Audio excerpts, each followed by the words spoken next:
Live. Cool. So it is International Day Against Homophobia, Biphobia, Intersexism and Transphobia today. So we thought we would pop on and have a bit of a chat about allyship and what that means.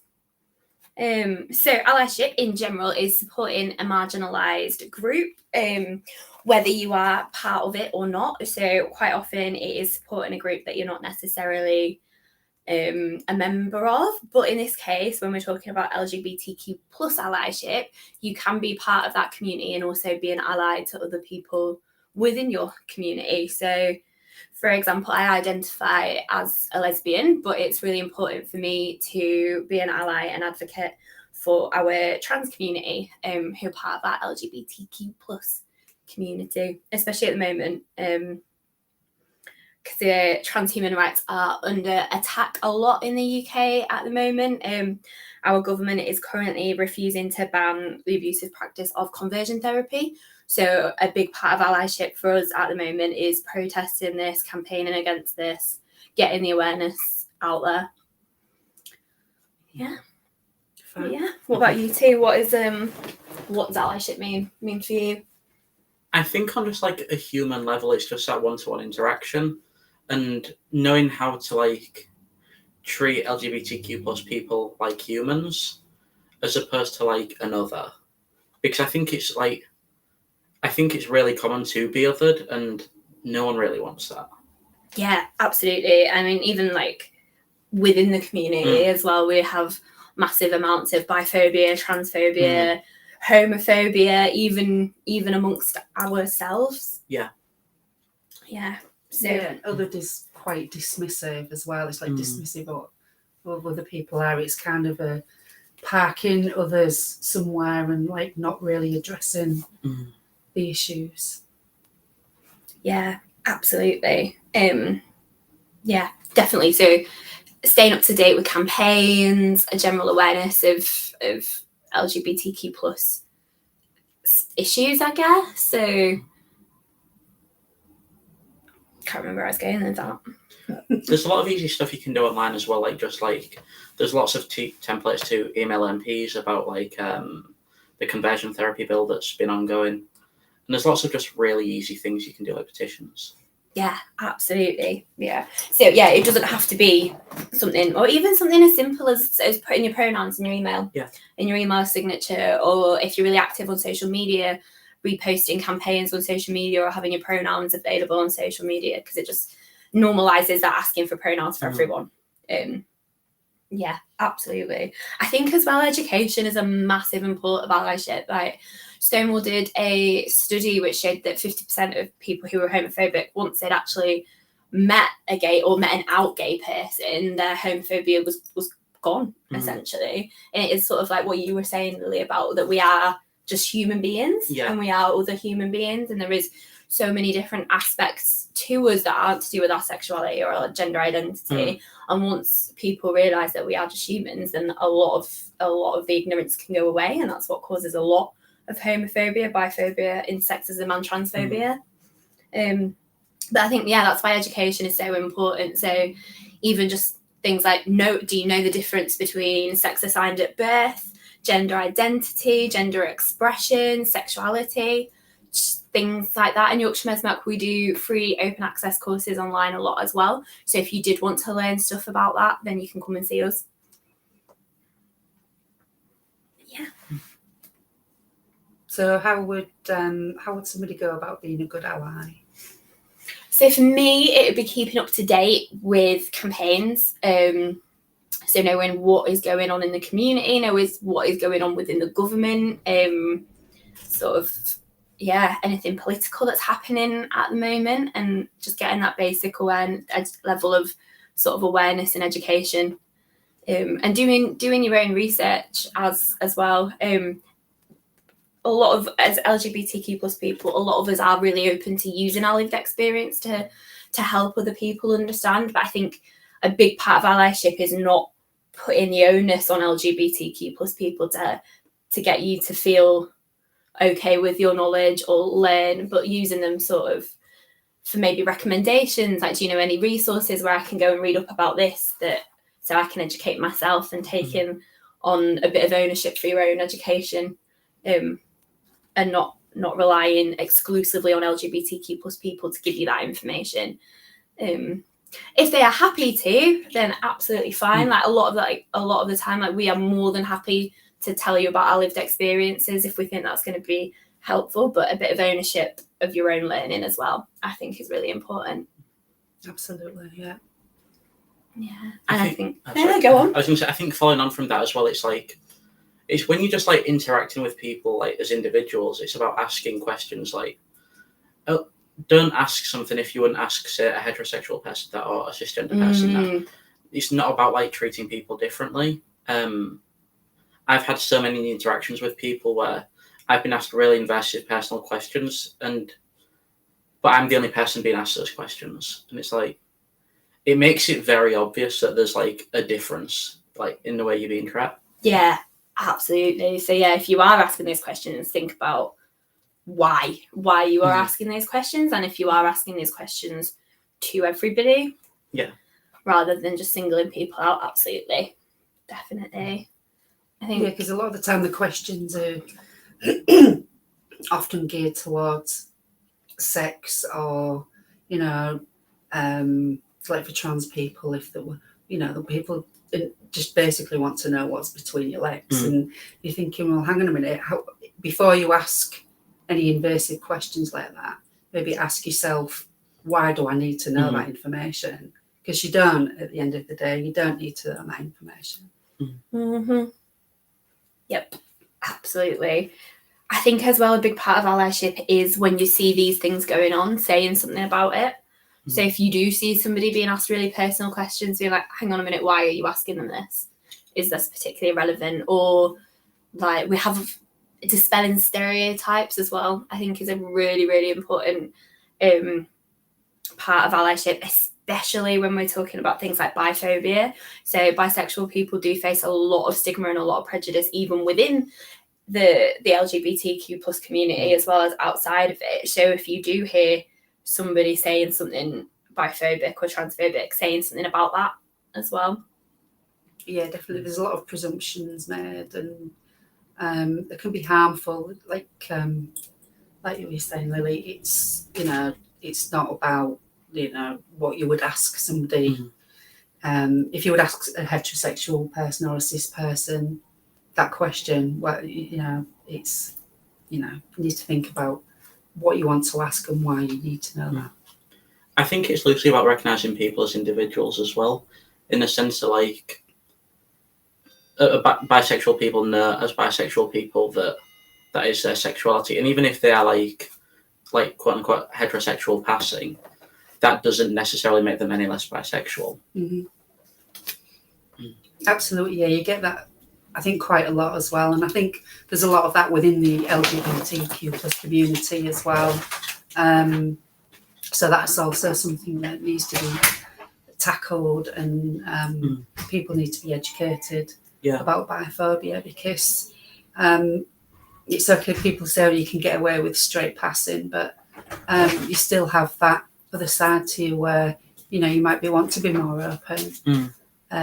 About a certain society, so and you find it very difficult to actually do that. So there's an awful lot of presumptions put on, a lot of judgments, and I think those judgments can become quite hurtful. Yeah, I think a lot of it stems from like just offhand comments and jokes that slowly start to like become like actual beliefs. Like, and I think about with biphobia, that's particularly prevalent because like the jokes might not necessarily seem offensive, and they might not be offensive at all, but it's when that sort of like stops being a joke and like starts to become like an actual opinion. Yeah, and you have to remember as well, like if somebody makes a joke and they say, "Well, it's just a joke," but it might be a joke that you've heard 100 times, and that starts to affect somebody when they keep hearing that type of joke or comments made at the expense of them. So it becomes wearing and it becomes tiring, and it's so constructive questions are welcome, but you need to ask yourself what those questions are going to be.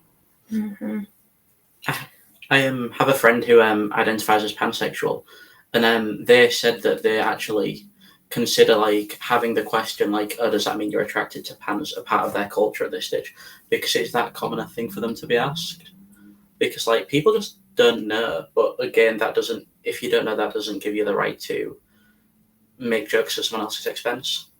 Yeah, absolutely, 100%. Yeah, I think as well, this is sort of slightly gone off topic. Well, not off topic, but a different direction. But I don't know why my brain went there. But I think like a really big part of allyship as well is knowing, either like especially within the community, externally as well, but especially within, is knowing our history. So because of things like Section 28, where it was illegal to talk about LGBTQ plus stuff in schools, we've had this massive after effect that we don't know our history. We've not been taught it. We don't know what we've been doing. So I think part of learning our history is a huge step with that, especially when you look back to the Stonewall riots and the key figures that were involved with that, like Marsha P. Johnson, who was a Black trans woman. You've got Sylvia Rivera, who was a South American trans woman, and Stormy, who was a Black lesbian. And these women, cis and trans, were pivotal in getting us our rights in the LGBTQ plus movement.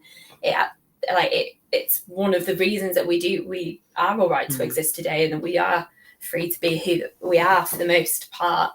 We've still got a lot of work to do, but I think knowing, fire alarm, it is expected. We are not just sat in a burning building. It was just really badly timed. We're not all just waiting to burn. We haven't accepted our fate here. There we go.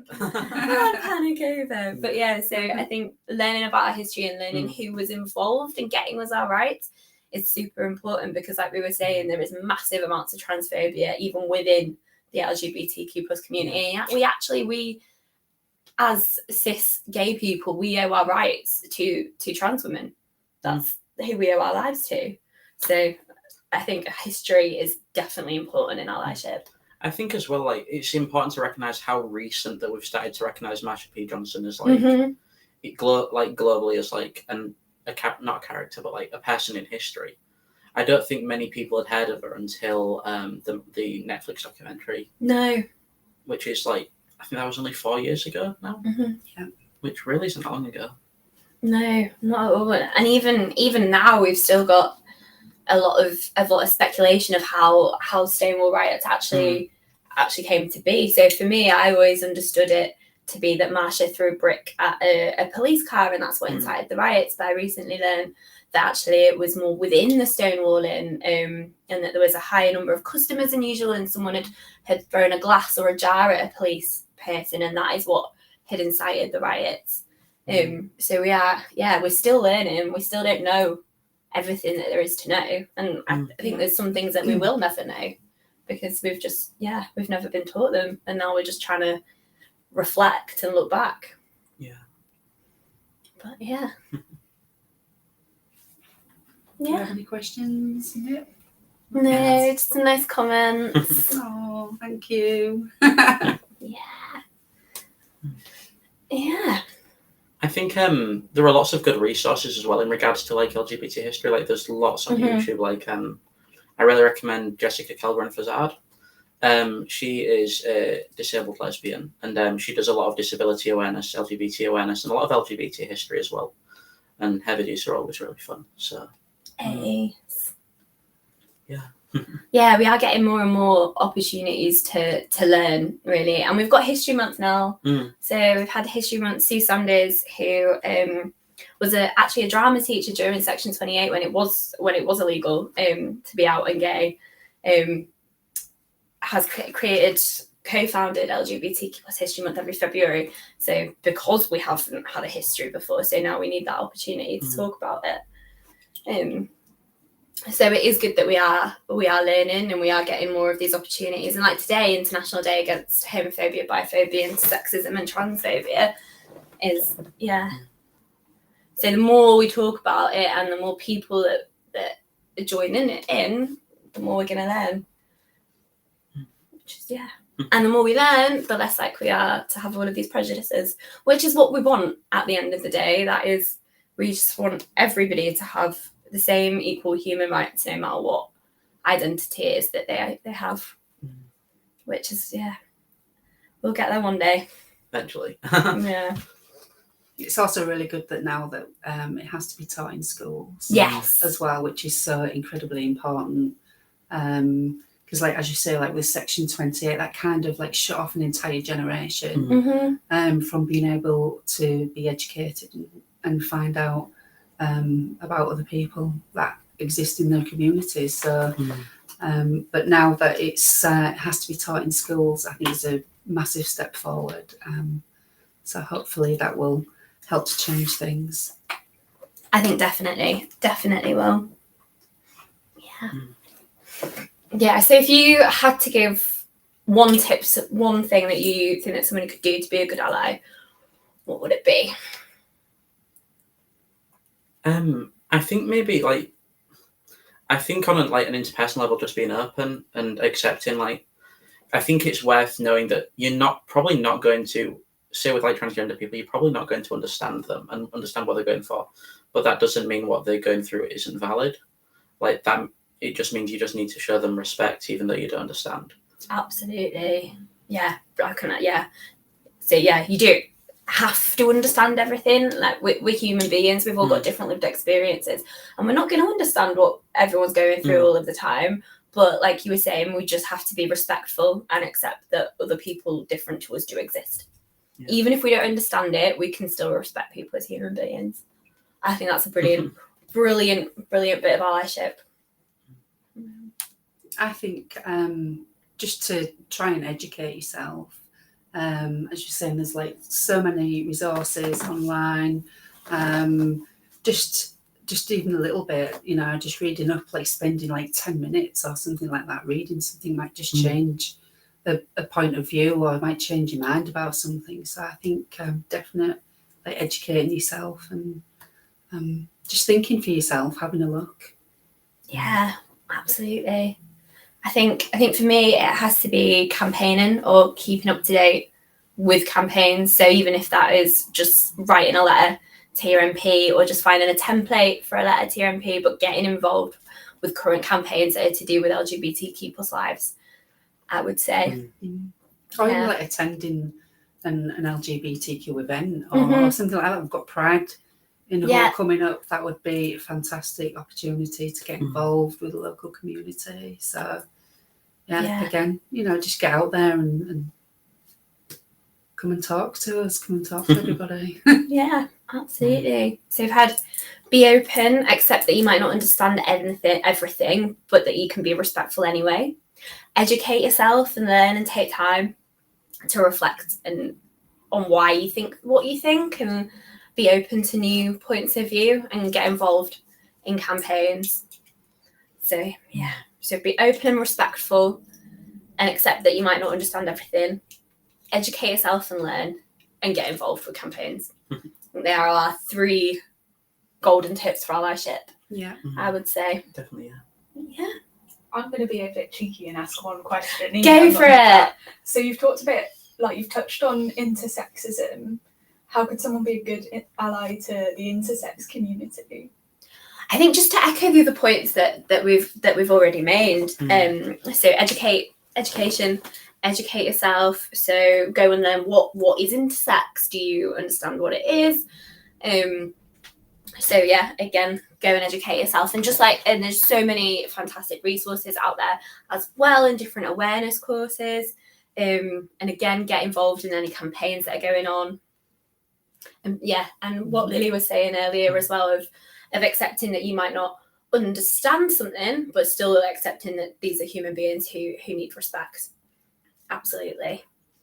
Nice. So we've also had a question in the chat that I think would be good to talk about. How can we show support to trans people when they're currently being attacked on all sides, especially on social media, by people who don't seem to understand and aren't willing to understand the trans experience? Is it good for an ally to step in and try and stand up for trans people, or is it better for an ally to focus on the trans people closer to them?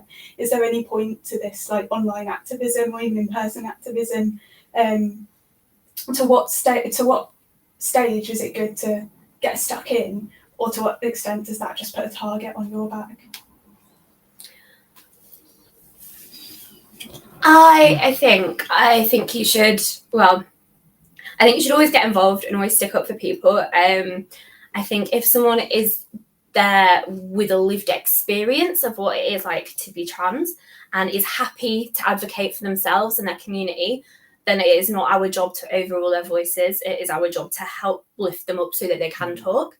However, if it is going to be too much for that particular person, or it's going to have a negative effect on their mental health, or they just don't want to do that in this situation, then that is where we come in as allies and we advocate on their behalf, is what I would say. I don't know if you have anything. Yeah, I'm just echoing that. I think a lot of people are willing to talk about their experiences, and a lot of people don't feel comfortable doing that, and birth is like honestly fine. And I think a lot of the time as well, when you're trying to like confront people about the views, I think most people, or at least a lot of people, aren't willing to hear what's being said, no matter how respectful you are.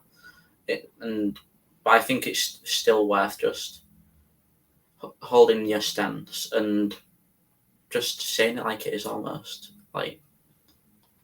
Yeah, absolutely. And I think it's about accepting that yes, that might put a target on your back, that might open you up to some attack. But if these trans women before us hadn't put targets on their backs, then we wouldn't be where we are now. So I think sometimes we do. Unfortunately, we do have to accept that is something that might happen. Yeah. Anything else to? Well, I think it just shows good signs of allyship as well. And it shows that you are, an actual ally and you advocate for the rights of trans people. So, yeah, it does help. I mean, it's like you were saying, definitely, allow trans people to have their own voice. But you just need to be there to support that. Yeah, definitely. Cool. Any other questions or? That's something that I was going to say and it's completely gone. Might come back to you. It will, hopefully. Yeah, I think a lot of transphobia. I think sometimes people aren't going to be open to learning, and that unfortunately we won't get through to them. But I think a lot of people, it is just a case of misinformation and ignorance. So that if we can dispel that, we might be able to get rid of that transphobia. If we look at because I think one of the things that I mentioned was a fear of male violence, and this is a big myth that is peddled within trans communities. Male violence is male violence. That is its own entire entity, and actually trans people are victims of male violence just as much as cis people are, if not disproportionately. Yeah, so exactly. So I think a lot of it is just a big myth. I think as well, adding on to that, there was a lot of controversy about the idea of sort of self-identifying yourself, and that is a concept that is, I think, awesome. I think it should be a thing, but most of the arguments against it have been like, I don't want to use the word debunked, but debunked hundreds of times. Like if you do the research, there's journal articles about it, and at the end of the day, people aren't going to transition to gain access to women-only spaces to commit violence. That they're not going to be like, oh, this is a ladies, I'm not going in there. If it's going to happen, it's going to happen. And yeah, absolutely. Yeah, so self-identification, for anybody that doesn't know, so in the UK we have a piece of legislation called the Gender Recognition Certificate, which allows you to... My brain has gone. But yeah, so the Gender Recognition Certificate is a piece of paperwork that allows you to officially change your gender marker. So, however, in the UK at the moment, to access a GRC, a Gender Recognition Certificate, you have to go through a very lengthy process of five professionals deciding whether you are trans or not. However, we would like a model of self-identification, which is what means if somebody was to go for a GRC, they'd say, I am trans and I need a GRC, and we would be able to just give them that. Yeah. We use self-identification for the Equality Act. So the Equality Act 2010 is one of the only pieces of actual government legislation we have that is refers to gender identity. And this is based on a self-identification process. So people are protected under the Equality Act based on self-identification. And it's been shown to be successful, like you were saying, in so many different places. Like Ireland have just adopted a self-identification process. And that is really what we want for the GRC, because at the moment, GRCs are so inaccessible. Like fewer than 1% of trans people actually have a GRC. But that being said, you don't necessarily need a GRC to do things like change your name by deed poll. You don't need it to change your passport. You don't need it to change your NHS marker. It is just an official piece of legislation, but it's so inaccessible that that's why we need. I think it's well in like a lot of organisations, like if you quote unquote self-identify as like a trans person, you can like you can just ask them to change your name, even if you haven't legally changed your name. I know most universities do that, and I think as well, like a lot of universities don't actually have to have your gender and or sex on file, for they have no reason to have it. So again, they can change that automatically without question. So. Yeah, and knowing these things is a big part of allyship as well, especially if you're supporting somebody in your life with these kind of things, and it is useful to have this information. Absolutely. Yeah. Cool. I think that brings us to an end, really. I think Has anyone's got anything else to add? I was just going to say about, because you hear a lot of people saying that they're confused with terminology, or they're confused about saying that there's more and more letters being added to the acronym, and they get confused about it. There's some great resources like Stonewall, LGBT Foundation, that have like really good terms, good terminology on there, so that might be well worth for people to have a look at as well. I think just following up from that as well, a lot of people are just like quite open about it. Like us, like LGBTQ plus people, we're not your dictionary, but if you want to ask us something personal, like what are your pronouns, we're normally fine to answer it. It's not like we're going to snap at you or anything for it. But again, if you're saying a group and you're asking for someone's pronouns, make sure you ask everyone. Don't just single out the quote unquote LGBTQ plus person in the group. Yeah. Absolutely. Yeah. So I think our three tips for allyship that we will leave you on was being open and respectful of people, even if you don't necessarily understand what they're going through, learning and educating yourself, and keeping up to date with campaigns. Yeah. And believers when we tell you something as well. Always believers. Yeah, please don't try and explain to us what our sexuality or gender is, because we already know. So it's just believe us. That would be great. Cool. Thank you all for joining us. Thank you very much.